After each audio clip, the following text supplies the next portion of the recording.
ನಾಡಿನ ಸಮಸ್ತ ಜನತೆಗೆ ಆಶಾ ಸ್ವೀಟ್ಸ್ ರವರ ವತಿಯಿಂದ ವರಮಹಾಲಕ್ಷ್ಮಿ ಹಬ್ಬದ ಹಾರ್ದಿಕ ಶುಭಾಶಯಗಳು.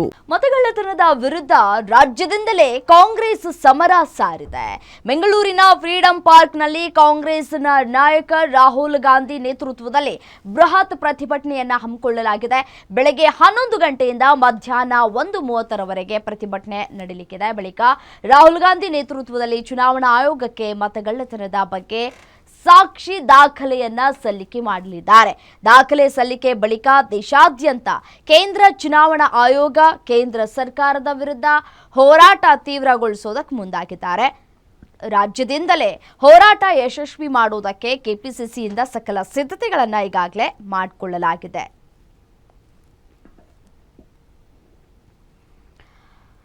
ಮತಗಳ್ಳತನದ ವಿರುದ್ಧ ರಾಜ್ಯದಿಂದಲೇ ಕೈ ಸಮರವನ್ನ ಸಾರುವುದಕ್ಕೆ ಸಿದ್ಧತೆಗಳನ್ನು ಕೂಡ ಮಾಡಿಕೊಳ್ಳಲಾಗಿದೆ. ರಾಹುಲ್ ಗಾಂಧಿಯ ನೇತೃತ್ವದಲ್ಲಿ ಬೆಂಗಳೂರಿನಲ್ಲಿ ಇವತ್ತು ಪ್ರತಿಭಟನೆ ನಡೆಯುತ್ತೆ. ಫ್ರೀಡಂ ಪಾರ್ಕ್ನಲ್ಲಿ ಬೃಹತ್ ಪ್ರತಿಭಟನೆಗೆ ತಯಾರಿಯನ್ನ ಕೂಡ ಮಾಡಿಕೊಳ್ಳಲಾಗಿದೆ. ಇಸಿ ವಿರುದ್ಧ ಕೈ ಕಹಳೆಯನ್ನ ಮೊಳಗಿಸಲಿದೆ. ಕೆಪಿಸಿಸಿ ಅಧ್ಯಕ್ಷ ಡಿಕೆ ಶಿವಕುಮಾರ್ ನೇತೃತ್ವದಲ್ಲಿ ಆಯೋಗಕ್ಕೆ ದಾಖಲೆಯನ್ನು ಸಲ್ಲಿಸೋದಕ್ಕೆ ಸಿದ್ಧತೆಗಳಾಗಿದೆ. ಮತಗಳ್ಳತನದ ಬಗ್ಗೆ ಸಾಕ್ಷಿ ಸಮೇತವಾಗಿ ದಾಖಲೆಯನ್ನು ಸಲ್ಲಿಸೋದಕ್ಕೆ ತಯಾರಿಗಳಾಗಿದೆ. ದಾಖಲೆ ಸಲ್ಲಿಕೆ ಬಳಿಕ ದೇಶಾದ್ಯಂತ ಕಾಂಗ್ರೆಸ್ ಹೋರಾಟವನ್ನು ಕೂಡ ಮಾಡಲಿಕ್ಕಿದೆ.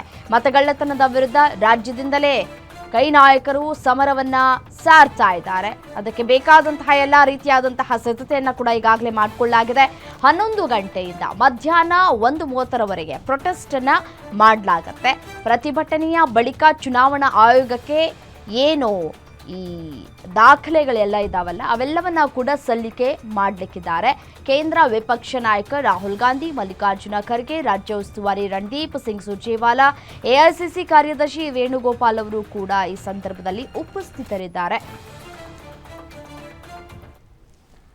ಫ್ರೀಡಂ ಪಾರ್ಕ್ನಲ್ಲಿ ರಾಹುಲ್ ಗಾಂಧಿ ನೇತೃತ್ವದಲ್ಲಿ ಪ್ರತಿಭಟನೆಯನ್ನ ನಡೆಸ್ತಾ ಇರುವಂತಹ ಹಿನ್ನೆಲೆಯಲ್ಲಿ ಬೆಂಗಳೂರಿನಲ್ಲಿ ಕೆಲವೆಡೆ ಸಂಚಾರ ವ್ಯವಸ್ಥೆಯಲ್ಲಿ ಪೊಲೀಸರು ಭಾರಿ ಬದಲಾವಣೆಯನ್ನ ಕೂಡ ಮಾಡಿದ್ದಾರೆ. ಫ್ರೀಡಂ ಪಾರ್ಕ್ ಮಾರ್ಗದ ಶೇಷಾದ್ರಿ ರಸ್ತೆ ಏನಿದೆ ಆ ಒಂದು ವ್ಯಾಪ್ತಿಯಲ್ಲಿ ಸಂಚರಿಸುವಂತಹ ನಾಗರಿಕರಿಗೆ ಪರ್ಯಾಯ ಮಾರ್ಗವನ್ನ ಕೂಡ ಕಲ್ಪಿಸಲಾಗಿದೆ.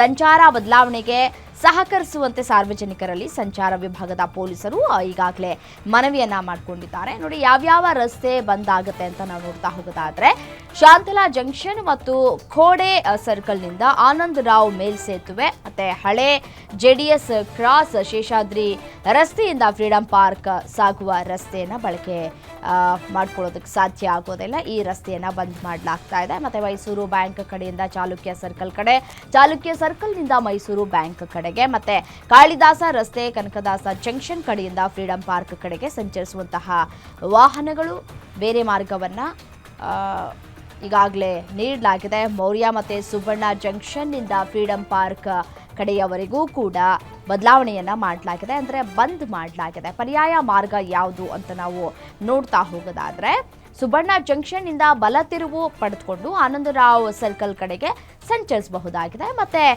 ಇನ್ನೊಂದು ರಸ್ತೆಯನ್ನ ನಾವು ನೋಡ್ತಾ ಹೋಗೋದಾದ್ರೆ ಲೂಲು ಮಾಲ್ ಮತ್ತೆ KFM ರಾಜೀವ್ ಗಾಂಧಿ ಸರ್ಕಲ್ ಮತ್ತೆ ಮಂತ್ರಿಮಾಲ್ ಸ್ವಸ್ತಿಕ್ ಸರ್ಕಲ್ ಶೇಷಾದ್ರಿಪುರ ಮತ್ತೆ ನೆಹರು ಸರ್ಕಲ್ ರೇಸ್ಕೋರ್ಸ್ ಮೇಲ್ಸೇತುವೆ ರೇಸ್ಕೋರ್ಸ್ ರಸ್ತೆ ಮೂಲಕ ಸಂಚರಿಸೋದಕ್ಕೆ ಅನುವು ಮಾಡಿಕೊಳ್ಳಲಾಗಿದೆ. KG ರಸ್ತೆ, Mysuru bank junction, Sagar junction, KG junction, elite TB ರಸ್ತೆ, KFM ರಾಜೀವ್ ಗಾಂಧಿ ಸರ್ಕಲ್ ಮತ್ತೆ ಸ್ವಸ್ತಿಕ್ ನೆಹರು ಸರ್ಕಲ್ ರೇಸ್ಕೋರ್ಸ್ ಮೇಲ್ಸೇತುವೆ ರಸ್ತೆ ಮೂಲಕ ಸಾಗಬಹುದಾಗಿದೆ. ಚಾಲುಕ್ಯ ಸರ್ಕಲ್ ಮತ್ತೆ LRD ಮತ್ತೆ ರಾಜಭವನ ರಸ್ತೆ, ಇನ್ಫೆಂಟ್ರಿ ರೋಡ್, ಇಂಡಿಯನ್ ಎಕ್ಸ್ಪ್ರೆಸ್ನಿಂದ ತೆರಳುವುದಕ್ಕೆ ಅವಕಾಶವನ್ನ ಕೂಡ ಮಾಡಿಕೊಡಲಾಗಿದೆ. ಇದು ಪರ್ಯಾಯ ಮಾರ್ಗ. ಕನಕದಾಸ ಜಂಕ್ಷನ್ ಬಲ ತಿರುವನ್ನ ಪಡೆದುಕೊಂಡು ಸಾಗರ ಜಂಕ್ಷನ್ ಕಡೆಗೆ ಸಂಚರಿಸೋದಕ್ಕೆ ಈಗಾಗಲೇ ಟ್ರಾಫಿಕ್ ಅಧಿಕಾರಿಗಳು ಅನುವು ಮಾಡಿಕೊಟ್ಟಿದ್ದಾರೆ. ಬೇರೆ ಬೇರೆ ಬದಲಿ ಮಾರ್ಗಗಳನ್ನು ಬಳಕೆ ಮಾಡೋದಕ್ಕೆ ಒಂದು ಕಡೆ ಮನವಿಯನ್ನು ಕೂಡ ಮಾಡಿದ್ದಾರೆ. ಫ್ರೀಡಂ ಪಾರ್ಕ್ನಲ್ಲಿ ಇವತ್ತು ಪ್ರತಿಭಟನೆಯನ್ನು ನಡೆಸ್ತಾ ಇದೆ ಕಾಂಗ್ರೆಸ್. ಸೊ ಹಾಗಾಗಿ ಯಾವುದೇ ರೀತಿಯಾದಂತಹ ಟ್ರಾಫಿಕ್ ಜಾಮ್ ಉಂಟಾಗದ ರೀತಿಯಲ್ಲಿ ಇವತ್ತು ಬದಲಿ ಮಾರ್ಗವನ್ನು ಕೂಡ ಪರ್ಯಾಯ ಮಾರ್ಗವನ್ನು ಕೂಡ ಈಗಾಗಲೇ ಸಂಚಾರಿ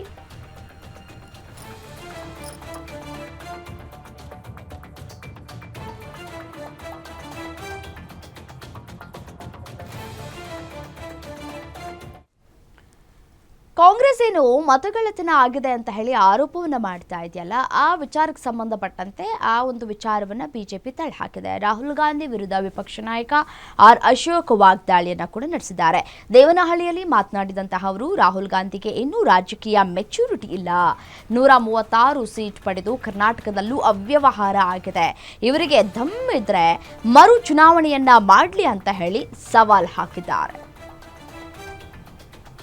ಮಾಮೂಲಿ ಕರ್ನಾಟಕದಲ್ಲೂ ಅವ್ಯವಹಾರ ಆಗಿದೆ, 136 ಸೀಟ್ ಬಂತು. ತೆಲಂಗಾಣದಲ್ಲೂ ಕಾಂಗ್ರೆಸ್ ಬಂದ್ಬಿಡ್ತು, ಅಲ್ಲೂ ಅವ್ಯವಹಾರ ಆಗಿದೆ, ಅಲ್ಲೂ ತನಿಖೆ ಮಾಡ್ಬೇಕಲ್ಲ, ಅಲ್ಲೂ ಬೈ ಎಲೆಕ್ಷನ್ ಮಾಡ್ತೀರಾ? ಈಗ ಕರ್ನಾಟಕದ 136 ಅಲ್ಲೂ ಎಲೆಕ್ಷನ್ ದಮ್ಮಿದ್ರೆ ಇವ್ರಿಗೆ ಎಲೆಕ್ಷನ್ ಬಿಟ್ಬಿಟ್ಟು ಈಗ ಎಲೆಕ್ಷನ್ ಮಾಡಿ ನೋಡೋಣ. ನೀವು ಗೆದ್ರೆ ಇಲ್ಲ, ನೀವು ಸೋತಿದ ಕಡೆ ಎಲ್ಲ ಅವ್ಯವಹಾರ ಆಗಿದೆ ಅಂತ ಆಯ್ತು. ಇದು ಮಾಮೂಲಿ, ಇದು ಇವತ್ತಿಂದಲ್ಲ, ಕಳೆದ 10-15 ವರ್ಷದಲ್ಲಿ ಬ್ಯಾಲೆಟ್ ಪೇಪರ್ ಬೇಕು ಅಂತ ಎಲೆಕ್ಟ್ರಾನಿಕ್ ವೋಟಿಂಗ್ ಮಿಷನ್ ತಂದವರು ಯಾರು ತಂದಿದ್ದು? ಎಲೆಕ್ಟ್ರಾನಿಕ್ ವೋಟಿಂಗ್ ಮಿಷನ್ ಬಿಜೆಪಿ ಅವ್ರು ತಂದ, ನೀವೇ ತಂದಿರೋದು. ಮನಮೋಹನ್ ಸಿಂಗ್ ಇದ್ದಾಗೆಲ್ಲ ಎಲೆಕ್ಟ್ರಾನಿಕ್ ವೋಟಿಂಗ್ ನಡೆದಿಲ್ವಾ? ಅವಾಗ ಅಂದ್ರೆ ತರೋದು ನೀವೇ, ಈಗ ಎಲೆಕ್ಟ್ರಾನಿಕ್ ವೋಟಿಂಗ್ ಬೇಡ ಅನ್ನೋರು ನೀವೇ. ಕರ್ನಾಟಕದಲ್ಲೂ ಅವ್ಯವಹಾರ ಆಗಿದೆ, 136 ಸೀಟ್ ಬಂತು. ತೆಲಂಗಾಣದಲ್ಲೂ ಕಾಂಗ್ರೆಸ್ ಬಂದ್ಬಿಡ್ತು, ಅಲ್ಲೂ ಅವ್ಯವಹಾರ ಆಗಿದೆ, ಅಲ್ಲೂ ತನಿಖೆ ಮಾಡ್ಬೇಕಲ್ಲ, ಅಲ್ಲೂ ಬೈ ಎಲೆಕ್ಷನ್ ಮಾಡ್ತೀರಾ? ಚುನಾವಣಾ ಆಯೋಗದ ಮೇಲಿನ ಈ ರಾಹುಲ್ ಗಾಂಧಿ ಆರೋಪಕ್ಕೆ ಕೇಂದ್ರ ಸಚಿವ ಎಚ್.ಡಿ. ಕುಮಾರಸ್ವಾಮಿ ತಿರುಗೇಟನ್ನ ಕೊಟ್ಟಿದ್ದಾರೆ. ಚುನಾವಣೆ ಆಯೋಗದ ಮೇಲೆ ಸುಳ್ಳಿನ ಸುರಿಮಳೆಯನ್ನ ಗೈದಿದ್ದಾರೆ. ಜನತಂತ್ರಕ್ಕೆ ನೇಣು ಬಿಗಿಯುವ ಧೂರ್ತ ಹುನ್ನಾರ, ಅಮೃತ ಕಾಲದ ಪ್ರಜಾಪ್ರಭುತ್ವಕ್ಕೆ ವಿಷವಿಕ್ಕುವ ಘೋರ ಷಡ್ಯಂತ್ರ, ಸಾಂವಿಧಾನಿಕ ಸಂಸ್ಥೆಗಳ ಮೇಲೆ ಅಸತ್ಯದ ಆರೋಪದ ಮೂಲಕ ಅನುಮಾನದ ಪ್ರಯೋಜನ ಪಡೆಯುವ ಕಿಡಿಗೇಡಿ ಪಿತೂರಿ, ಚುನಾವಣೆಯಲ್ಲಿ ಎಸಗಿದ ಪಾಪವನ್ನ ಸುಳ್ಳಿನಿಂದ ಮುಚ್ಚಿಕೊಳ್ಳುವ ಗೂಬೆಲ್ ರಾಜಕಾರಣ ಅಂತ ಹೇಳಿ ತಮ್ಮ ಎಕ್ಸ್ ಖಾತೆಯಲ್ಲಿ ಎಚ್.ಡಿ. ಕುಮಾರಸ್ವಾಮಿ ಕಿಡಿಕಾರಿದ್ದಾರೆ.